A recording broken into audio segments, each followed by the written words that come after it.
As we celebrate Pride and the progress we've made over these past years, there's still work to be done.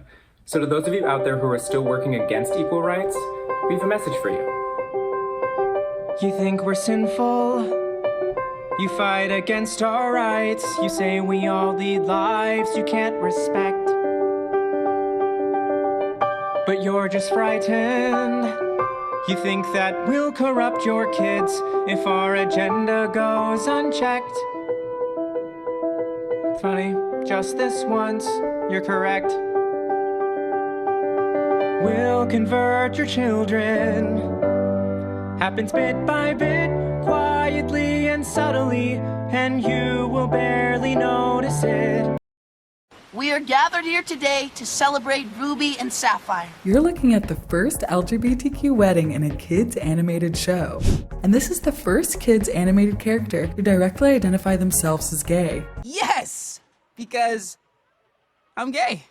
These are just a few examples in a recent push to include more queer representation in children's animated shows and movies. But it took a long time and a lot of work to get here, battling decades of harmful stereotypes and queer-coded villains. You know, it was just a matter of not so much busting down these walls, but just very slowly chipping away at them for years and years and years and years. Let's take a look at how we got to this from this. This is a scene from the 1933 animated Flip the Frog short, Soda Squirt. The flamboyant character turned Hyde-like monster pretty much sums up the extent to which queer characters appeared on screen at the time. A year later, in 1934, the Motion Picture Association of America started enforcing the Hays Code, which banned in films, quote, sex perversion or any inference to it. That was the same year the US government established the Federal Communications Commission and the first set of commercial TV regulations. This created an era of internal censorship, out of fear of being hit with reprimands, fines, or having their broadcast license revoked. But creators did get creative, especially when it came to animated films. People actually found a lot of ways of inserting queerness into cartoons and stretch the boundaries of the production code, because animation in itself is a medium that already lends itself to surrealness or strange situations. Live-action TV couldn't show two men kissing, but a character like Bugs Bunny could kiss Hunter Elmer and pass it off as a joke. Speech patterns, mannerisms, costumes, and more also became signals of queerness, or queer coding. Let's take a look at Bugs Bunny again, who first appeared in 1940. In addition to kissing other male characters on the mouth, he also cross-dresses in many episodes. But this didn't make him queer. According to creator Chuck Jones, this was all meant to make him funny. Viewers, however, could have their own interpretation. RuPaul, for one, has said that Bugs Bunny was his first introduction to drag. Cartoon characters were also given the freedom to veer from traditional gender roles, so we could see characters like an effeminate bull who refused to fight, or a tea-sipping dragon. Queer coding may also have been a way around censorship, but it wasn't ideal and relied on harmful stereotypes. And as television grew in popularity, these stereotypes would play out again and again, sometimes in damaging ways. The 50s, a time known for conformity in the States and for the television cartoon boom. Both those things came into play with the Code of Practices for Television Broadcasters, a set of evolving guidelines that covered everything from decency and decorum to TV's responsibility towards children. The original 1952 code stated that sex crimes and abnormalities were unacceptable topics and that shows should foster commonly accepted moral, social, and ethical ideals characteristic of American life. This was all happening with McCarthy's Lavender Scare in the backdrop, and it became visible on screen. Queer characters were no longer just a source of ridicule, but violently attacked, fueling a decades-long bury your gays trope that persists today. Many popular characters were still coded from the 60s to the 80s, despite a sexual revolution and the start of the gay rights movement. But queer-coded characters were also increasingly cast as villains. If you go with a classic hero versus villain model, the hero will embody what's normal, and then the villain has to be the opposite. And an easy way to suggest that is to draw on really obvious stereotypes that suggest queerness. Let's look at the earliest entry in Insider's database that cataloged more than 200 confirmed LGBT characters. This is Skeleton, a villain in the 1980s show Super Ted. The creator confirmed Skeleton's sexuality as gay in 2014. Do you think I look best in diamonds or rubies? Many iconic queer-coded Disney movie villains emerged in the late 80s and 90s. Ursula from The Little Mermaid was inspired by the drag queen Divine, and queer communities welcomed her with open arms. Audiences may, in fact, embrace the villain over the hero because the villain offers an alternative vision of life or an alternative life path, and one that doesn't end in heterosexual romance. Other characters like Gaston and LeFou from Beauty and the Beast and Jafar from Aladdin could have been influenced by their makers. They were created by Andreas Deja, an openly gay animator, and sang music written by openly gay lyricist Howard Ashman. But that sliver of representation had its downfalls. If you can only exist as a villain or a joke, I mean, that's a really heavy thing to be saturated with as a kid. And despite code improvements, networks were still hesitant to show any obvious representation. The only safe way to refer to this King of Darkness is simply him. Animators described a culture of fear, with studios worried about losing advertisers and boycotts from conservative groups and angry parents. This fear was realized in 2005 with an episode of Postcards from Buster, an Arthur spin-off series. Sugar Time featured two lesbian moms, one of the earliest overt queer representations in children's animation. In response, Margaret Spellings, the then Secretary of Education, said PBS should strongly consider returning the funds used for the episode. It was a major setback for queer representation at the time. 14 years later, an episode of Arthur featured the anthropomorphic aardvark attending the wedding of his teacher, Mr. Ratburn, to his partner Patrick. And strangely enough, we have the rise of cable TV and eventually streaming to thank for that. With fewer regulations and less government oversight, cable TV opened the door for more representation. But getting anything approved for children to watch, whether it was commercials for bike helmets or junk food, remained a long process, with requests having to go through 7 or 8 levels of approval. This could add extra hurdles for creators, and did for Rebecca Sugar during her time at Cartoon Network. In 2010, Rebecca was working on Adventure Time and floated the idea of a past lesbian relationship between Princess Bubblegum and the vampire Marceline. But even then, It was pretty much impossible to have characters in an animated show that were openly LGBTQIA. Pendleton Ward, the show's creator, supported this idea, but Rebecca said she faced years of pushback from the studio, which was concerned about distribution in countries where being gay or lesbian was censored in media and considered a crime. When we tried to talk about it openly, the hammer came down, and it went all the way to the top and came down hard on us. The characters' relationship wasn't confirmed until 2018, when the two kissed in the season finale. After her experience with Adventure Time, Rebecca decided to create her own show and push the boundaries even further. So in 2012, she started developing Steven Universe, about a gender non-conforming boy who is friends with extraterrestrial non-binary beings, or gems. In season 1, viewers learn the two of those gems are in love. But revealing this relationship was a slow process, and each step was a struggle with the network. Rebecca says she received specific feedback from Cartoon Network that the two characters couldn't kiss. And it all became very disturbing. And realizing that I was sort of getting these direct notes, like this really made me realize that I had been receiving that message indirectly from all of the content that I had seen growing up where LGBTQIA characters just aren't present. And they aren't present because they're being, blocked from existence, they're being systematically removed. Their relationship was first hinted at in an episode called Jailbreak, which aired in March 2015, just as same-sex marriage was about to become legal in the US. Even the audience members who were excited about it or who liked it would say things like, I can't believe you're getting these adult themes into your show. It was all treated as if it was very subversive. It's not that we snuck adult ideas into a children's show. I mean, children are flooded with heteronormative content all the time. Most animated Disney films, like Sleeping Beauty, involved the love between a princess and a prince. Those scenes inspired Rebecca to create ones for queer audiences. I wanted to experiment with some of these really classic visuals. In 2015, Rebecca says, studio executives told her it was her choice to make Ruby and Sapphire LGBTQ. They warned her that some countries might pull the show and it could get canceled altogether. But the next year, Rebecca came out as bisexual at San Diego Comic-Con and began to speak more publicly about LGBTQ issues, both in the industry and in her work. it's really hard to twist yourself into a different person to make art. It was hard for me to try and make heteronormative art. And that's part of the reason I ultimately realized that I could come out and I could speak about this and that it was a part of who I am. Coming out helped her speak more openly and advocate for her characters to be LGBTQ. And it paid off. In 2017, Steven Universe was nominated for the GLAAD Outstanding Comedy Series Award. And in 2019, it won in the Kids and Family category. And then all of a sudden, it was the force of decades and decades of activism and advocacy were suddenly behind me. The first gay proposal and wedding episode aired in the summer of 2018 and made kids' animation history. I now pronounce you Garnet!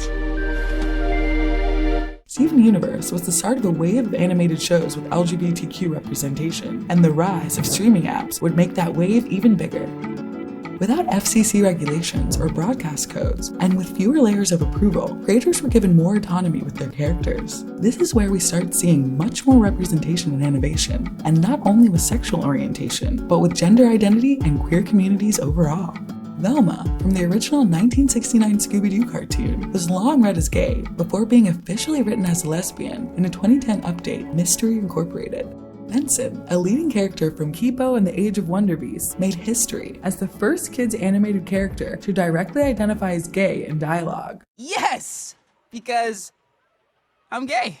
And Noelle Stevenson's She-Ra and the Princesses of Power featured a multi-season queer story arc, capped off in 2020 by a famous on-screen kiss between Adora and Catra. The show also broke ground by featuring a trans male character, Jewel Star, voiced by trans male actor Alex Blue Davis. From 2017 to 2019, our database showed a more than 200% spike in queer and gender minority characters in children's animated TV shows. We need to have queer representation in children's animation because queer children exist and they deserve to see themselves on the screen. They deserve to see romance and happiness that represents the things that they already feel. Because see, the white supremacists understand that, when we have children, usually we let television babysit our children because, we're stressed out, we're doing a lot of stuff. So what we do a lot of times, we just put our children in front of the television and turn it on and let the TV be the babysitter. And when the white supremacist understands that. So when we sit up here and let the children get babysat by what the dominant society is putting towards children, these white supremacists are sitting here doing the Birdman hand rub. They're like, oh, we know that they're gonna sit these kids in front of the TV and leave them by themselves, so we got them. So what happens is they start promoting Lil Nas X to kids, okay? They promote Lil Nas X to kids. So when your child is looking at Old Town Road, they lure them in with Old Town Road and Lil Nas X's children books, because they got Lil Nas X making children's books, but then after he makes a children's book and the kids are like, hey, we like Lil Nas X because he made a children's book, and then they go look at his video and it's a bunch of naked niggas twerking in prison. That's filth that's being inundated in our children. You understand? And you better watch these little Sesame Street cartoons. With my children, I sit down and watch the little cartoons with them now because I know that these white supremacists are putting anything on TV. Man, let me tell you something. They just had this on Muppet Babies, and people were talking about this not too long ago. This was on the Muppet Babies, see? This was on the Muppet Babies. Hold on. Hold on. Hey, Gonzo, you okay? Not exactly. I really wish I could wear one of those princess dresses to the ball. Well, I hate to see a good pal feeling bad. So tell you what, I am gonna grant your wish, because I am your fairy rat-father. Wait, and Leatherworth, I didn't know you were a fairy rat-father. Well, you never asked. Anyway, I'm gonna make sure you have the perfect dress to wear to the ball. But the girl said I'm not supposed to wear a dress. I don't want everyone to be upset with me. Well, if it makes you feel better, I can make your outfit so amazing. Do y'all see this sick-ass propaganda? This is filth, guys. This is filth. You see this filthy fucking this is filth. This is propaganda. This is them recruiting children. Hold on. This is filth, ladies and gentlemen. They won't even know it's you. You mean it? All right then, let's do it. You got it. Bippity boppity boom bop.